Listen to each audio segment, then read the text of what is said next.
15 বছর দেন করিয়া হেরা গুহাতে,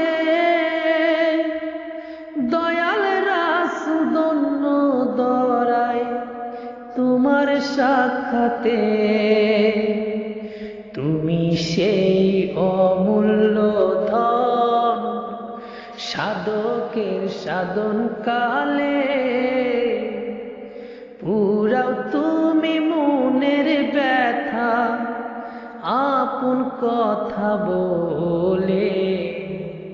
নূর তাজেল্লায় জ্বলো তুমি মুক্তির দুয়ার খুলে।